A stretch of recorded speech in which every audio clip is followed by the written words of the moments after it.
Hello to everyone tuning in. Welcome to episode 246 of Navigating Now.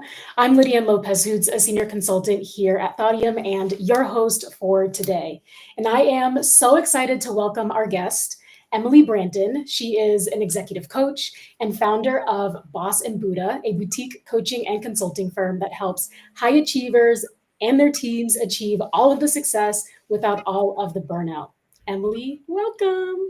Thanks so much for having me. So great to be on here with you. A little change from our normal day-to-day interactions. It is a little change because you're not just an executive coach, you're my executive coach, and you have been for the past few years, which is why I'm even more excited to not just have you on, but to dig into a topic that you and I dig into and gem out on and nerd about quite a bit: executive leadership, burnout, nervous system regulation. And so it is such a joy to finally have you here and be able to share your perspective with our Navigating Now listeners. Yeah, it's such a joy to be here. Yay. Well, I would love to start at the top and have you share with our listeners a bit about your background, your journey. How is it you went from a tech executive scaling and eventually exiting companies to now an executive coach? Yeah, so really early in my executive days, my entrepreneurial days, I was really burnt out and really struggling as a young leader with a lot of responsibility. I think it was like 24, 25 when I became an owner of Link to Feed and the president. And I felt at the time people really gave me like two options. One, you need to leave executive work, leave entrepreneurship, and live peaceably. Or option two, you can just stay here and just be burnt out and have no life, but have professional success. And I don't know, just didn't really believe it. I wanted both of those things. I really wanted to find like what is the middle path of those two options. Tell us more about this middle path. I've heard you mention this before. What does that mean to you? Yeah, so the Buddha talks about the middle path really as the center of two extremes. And for me, it's really about a weaving of identity. So my business name is Boss and Buddha. I am the boss. I'm a really high achieving person. I'm a business leader. I'm ambitious. I'm passionate. I love business, the strategy, the growth, the leading of the teams. I love all of that. It's a huge part of who I am. And I'm also the Buddha, peaceful, empathetic. I'm really in tune with the collective. I'm also a yoga teacher and a meditation instructor. And this business was just about finding my own wholeness through that middle way and not having to choose. It's boss and Buddha, not boss or Buddha. Yeah, you're not having to choose. And I know it's central to the topic we wanted to bring forward for our executive leaders, this idea of having to choose between peace and success, having to constantly vacillate between I can only have one or the other. What I'm hearing is that the middle path is this both, which is what has influenced the name of your firm, Boss and Buddha, reminding leaders that you actually can have both. Yeah, and both relate to each other. So, these practices, these, Eastern practices in my professional life made me a better leader. They contributed to my success professionally. And the environment of my professional life allowed me to hone and refine those tools. They're both an environment and a product of one another, and they cascade and escalate together. How did you come across this insight that you can have both the high performance, the ambition, the high success, and also have the nervous system regulation? I'd also would love to unpack nervous system regulation too. But yeah, how did you just come across that insight? Yeah, it really started for me in yoga teacher training as the recovering overachiever, ex-overachiever. I naturally thought that like while I was building my company and working a million hours and being so stressed, that I should also become a yoga teacher and do a 200-hour yoga teacher training, which was actually exactly what I needed, because that's really where I learned about the nervous system. And a lot of the Eastern practices, meditation, yoga, breath work, whether their roots are in, Buddhism, traditional Chinese medicine, yoga, I started really learning more about the science behind them. I read this really cool book called Why Buddhism is True by Robert White. And it was taking these Eastern practices and taking actually measured like neurology and science and overlapping them together to prove why Buddhism is true. And I started to understand the science. I started to understand the spirituality, but more important, I started to apply them in my life and apply them at work. And I really saw how I started to change, and that as I started to change, the people around me started to change. And as I became more regulated, they became more regulated. And that's just really how I found my way to the nervous system. And there's so much to learn about it. And there's so much more science coming out all the time because it's being studied more often now. There is. Yeah, I feel the theme that I've noticed over time is that the science is now validating what has been known in ancient cultures for a very long time around practices like yoga and meditation and mindfulness. And I'm curious to hear your lens and perspective on why is nervous system regulation so essential for specifically executive leaders, especially having, been in that role yourself now as an executive coach. Why do you see it as such a critical component of leadership today for executives? Yeah, I think even the framing of the nervous system is a really critical piece for executives because it's very objective. It's science, it's in the body, it can be measured. It's less woo-woo, but you can access it from either way. You can access it from the spiritual end, scientific end, whatever works for you. But I think it's really critical for executives today for a few reasons. So first, the prevailing narrative is burnout equals doing a good job. But all of the science shows that when you're in your sympathetic nervous system, that fight or flight, you're actually not able to make good long-term decisions, especially because you're really fixated on survival. And a lot of what executives want to be able to do is grow their business in the short, but also grow it for the long, especially for in the private equity space, or if you're working on an exit, the long term is really important. And when you're in burnout, you're in survival state, you actually just can't do that.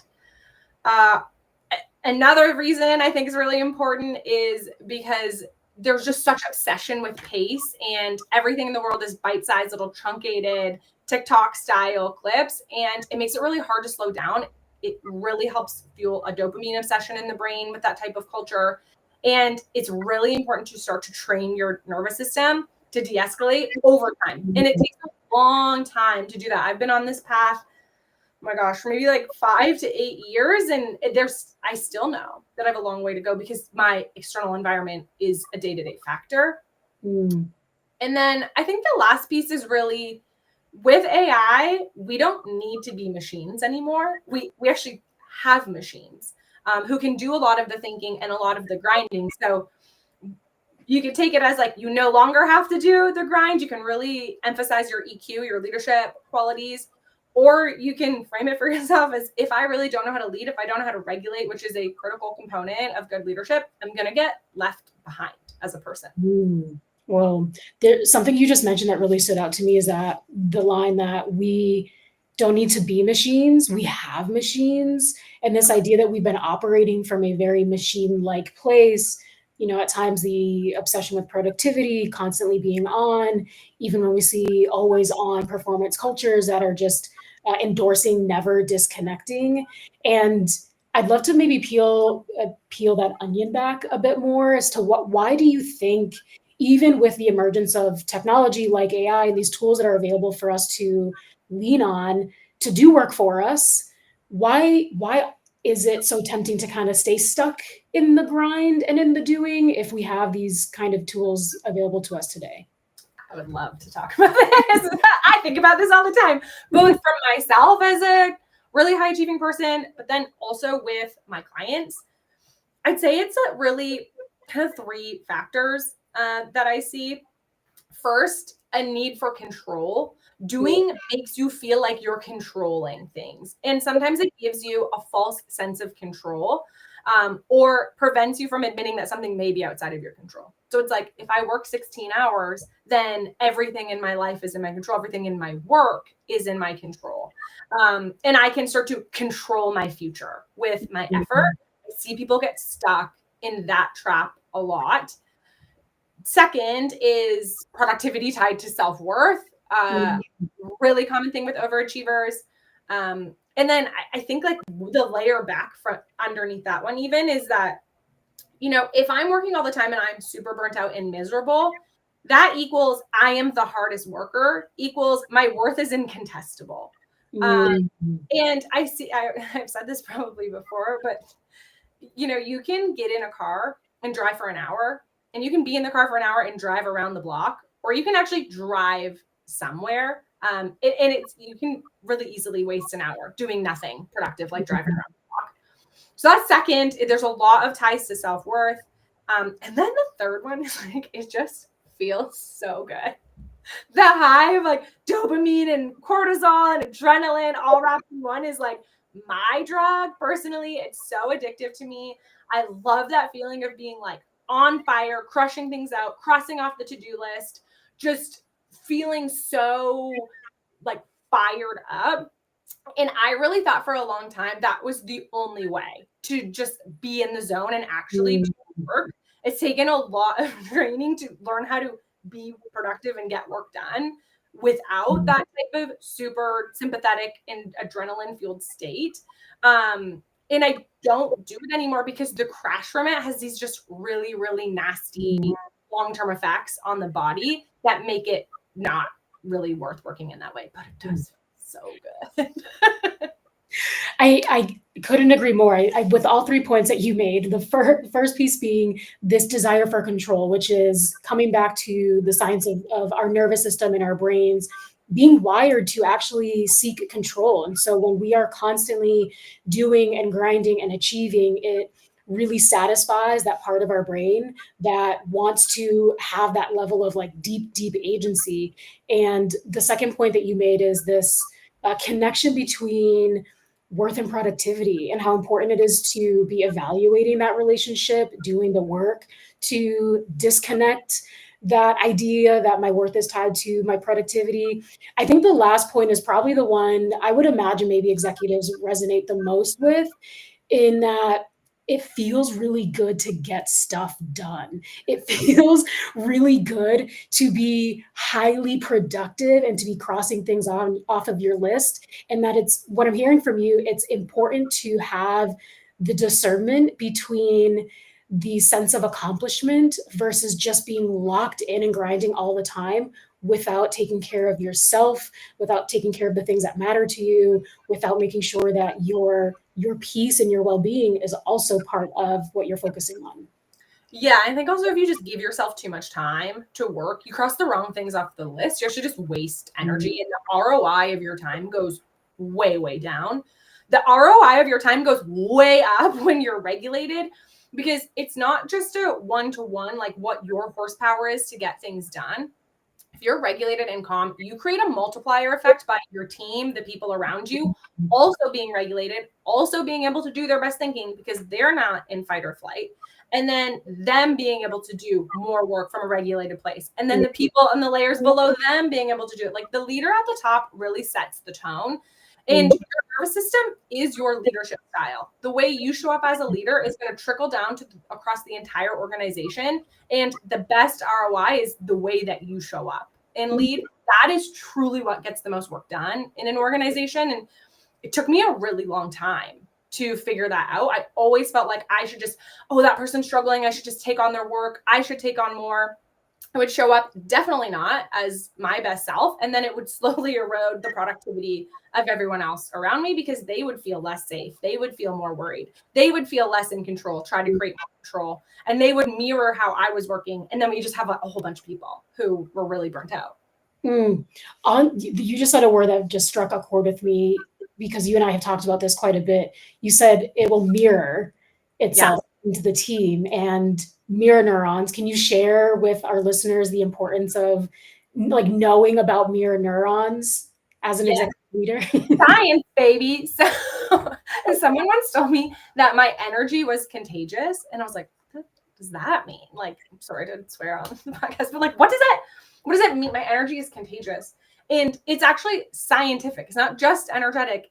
We have mirror neurons in our brain, which essentially requires to mirror what other people are doing. So you can kind of prove this simply to yourself. If you've ever walked into a room and you feel like, that the vibe is just kind of weird in here, and then you start acting weird, or when you start to maybe pick up mannerisms or words that the people around you use, and all of a sudden you're talking like them, that's mirror neurons. So when a leader shows up dysregulated, other people mirror that and become dysregulated. And I've had to work with some people who are very dysregulated. And even with this knowledge, I had to spend like pre and post meetings with them, pre-regulating, then re-regulating, so that I didn't then go on and cascade that to other people around me, because it is so contagious because of the mirror neurons. That's, you and I feel safe to call us nervous system nerds, because there's so fascinating data to back up why it's so important to be paying attention to how it is that you're showing up as a leader. And something that you said around the ROI of the way that you lead or the work that you're doing is the way that you're showing up. That the way you lead is the best ROI that you can focus on as a leader, and that you get to do that, focus on the way that you're leading through nervous system regulation. And I'd love to perhaps zoom out for a moment and have you share what is nervous system regulation? Like, what does that mean, or dysregulation, for our listeners who maybe this is the first time that they've heard about the nervous system regulation being key to leadership.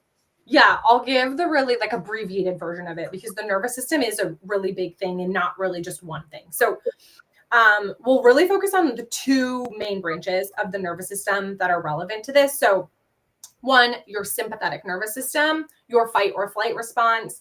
This is a really historically built version of our nervous system that was there to save us. So think about our hunter-gatherer, parts of ourself out on the plain. You hear a branch snap, it's a tiger. You need to actually change the way the chemistry in your body is operating to survive. You become fully narrowed in on being able to survive.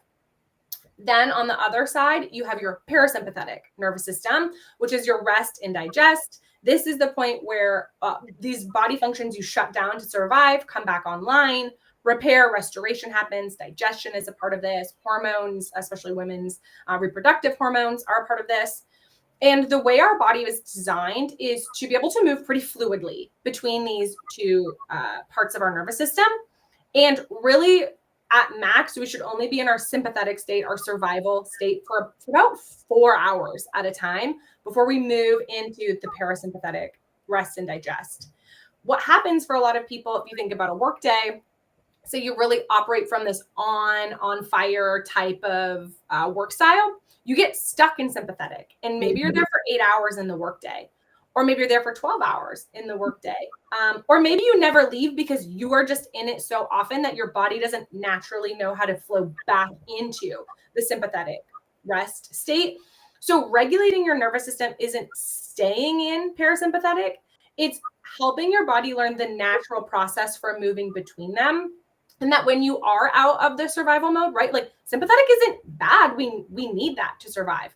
But when the moment for survival has passed, shifting back into our parasympathetic, and burnout happens when we don't have the ability to do that natural shift between the two.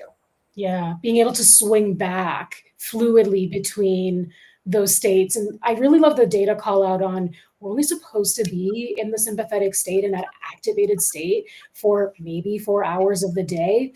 I think it can really help leaders contextualize or really evaluate, how much time am I actually spending in this activated, adrenaline fueled, really locked in, grinding mode, day to day, week to week, month to month, year to year, year to year. And, I know from having, again, been your client over the years and being able to receive your perspective over time, that you have that experience of having been there for 4 years.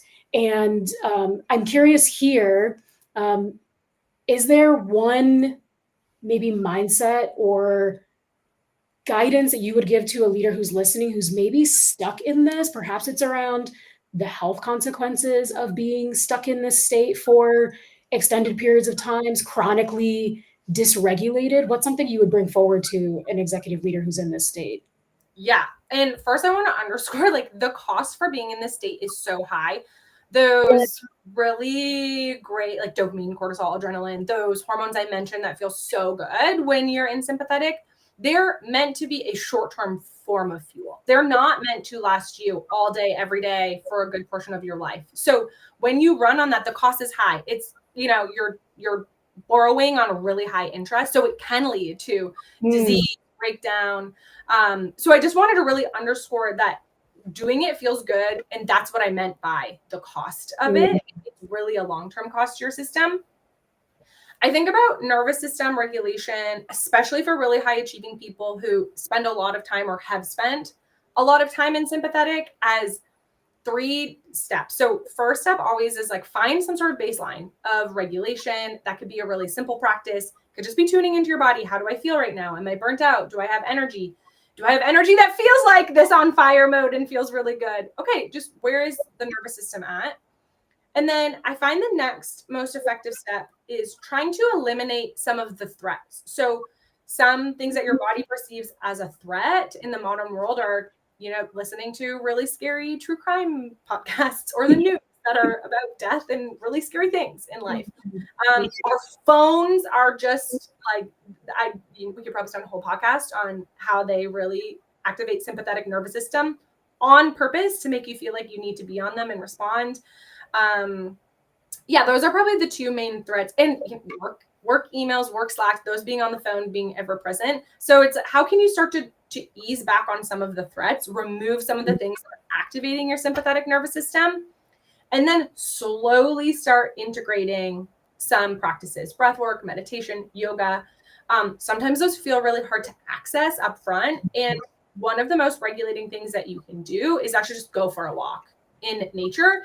And I think that's a good easing technique because there's still movement. It's a little kinetic, which feels good for someone who's in sympathetic, but you have those regulating effects of nature around you. And then it loops back to the beginning. You reset a baseline, you remove more threats, you add more practices. I think a lot of times people just jump from being in really severe burnout to trying to take a break, which actually stimulates your sympathetic nervous system more because your body doesn't yet know how to rest or know it's safe to rest. And so you actually get more anxiety, more activation of sympathetic. So removing some of the threats is usually the best place to start. Love that. And I love too this period of evaluation and really taking stock of where am I today? What are some of the things that are creating that activation in my day to day? How can I take some of those out? And then what can I supplement them with? As you were sharing that, I was just thinking about even some of the things that I've done even this year specifically that came to mind where, we are so tethered to our phones. It's not just a way to stay in contact with the people that we care about, but it's also our email, our banks, even our calculators, like our airplane tickets. It's everything all in one. And one thing that I noticed this year is that it's also my alarm clock. And I actually recently bought just a very basic set the alarm, shut it off, snooze it alarm clock to have next to my nightstand so that I can take my phone away from my reach and access for it to be the first thing in the morning, last thing in the evening, thing that I'm reaching for.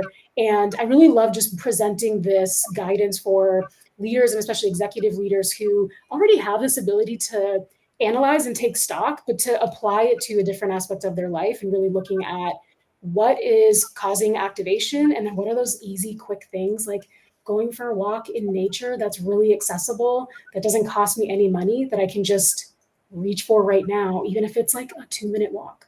Yeah, one of the things I did when I was in full-time executive work was all of my leadership team members are one-on-ones. I moved them all to phone instead of Zoom.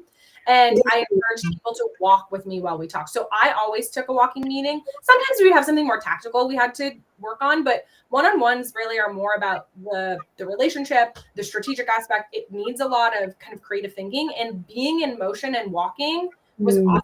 If nothing else, just being away from the screen. And then I noticed that my leadership team members started doing that with their team for their one-on-ones, taking them by phone or taking walking meetings.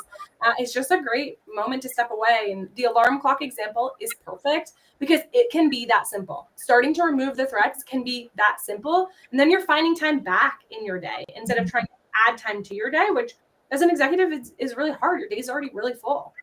Yeah, really creating these small moments to change the scene, change the environment, change the stimulus, change the input. And I love the reminder that it can be really small and really simple, especially for leaders who already have so many things on their plate. They're holding, likely large teams. And so to give them something small to reach for, it's definitely one of the things that I've held on to over the years, with also stepping into nervous system work, of making really small micro changes and then seeing what those ripple effects are over time. And with the nervous system, you just can't make macro changes overnight because your body will not perceive it to be safe. So you can rest in the science that it's actually better for you to make small changes, make them consistent, build up safety in the body, and then do a little bit more. You don't have to overachieve on regulating your nervous system. Love that gentle reminder. You also don't have to apply over. Is like there's no end to, like, there's always going to be things in your life that are stressful, that stimulate a response, that maybe pull old patterns. You're never going to just like be fully perfectly regulated. It's going to be a forever thing. And so you can just rest on letting yourself have some incremental progress toward it. Love that. And I feel that most of what you're sharing, it's not just resting on the science. It's not just about the data, but a lot of this is also from your lived experience and some of the hard-earned lessons that you've picked up along the way. And I'd love to hear what comes to mind for you when you look back on your executive leadership journey and some of those hard-earned lessons that came up for you. Oh my gosh. Like, where do we start? Where does one start? I already said it, but I can't say it enough. Like, the way I show up in a team, especially in a leadership context because of the power structure, that is the most productive thing I can do. Regulating myself, being grounded, being in my best creative thinking, because you can't think long-term when you're in your sympathetic state. You need parasympathetic state for that. That is going to have the greatest ROI, the biggest ripple effect, and ultimately create the most productivity because, like I said, it becomes a domino effect across the organization. What I can do as a single person will never be equivalent to what 10 people can do, 100 people can do. So that is the most hard-earned. I can really think of a lot of times where I derailed progress for my team because of how I was showing up. And I can think of times where I created massive momentum because of how I was showing up. And then the second is like, there's a lot in business that's in your control. There's also a lot that's not in your control. So don't waste your energy on trying to find the next thing and the next thing through hypervigilance that you might be able to prevent. Spend your time regulating so that when something comes up, you can deal with it in the most effective way. Because you really can't control the future, but you can control your strategy and being a good one, and you can control how you respond to challenges as they come up. I love that last one. Well, I love both of those two insights, especially that last one that kind of brings you back to, we bring this framework quite a bit in some of our sessions around the spheres of control and really taking stock around what can I influence, what can I control, and what's totally outside of my control, and how much the nervous system loves the ease and safety that comes from being able to just step back. Like, you know what, this world disaster, tragedy, what's going on, economically, politically, there are things that I just actually can't shape and control. And so how do I become really intentional about where I'm directing my energy? And with that, coming back to the first point you made around the ripple effect of how it is that you're showing up as a leader, just made me think of this saying that I heard, maybe it was a book or a podcast a few months ago, that said, the nervous system of the CEO is the nervous system of the organization. 1,000%. Yeah, like, I'd love to from the science of mirror neurons. That's not just a nice statement. Like, that is scientifically valid. Yeah.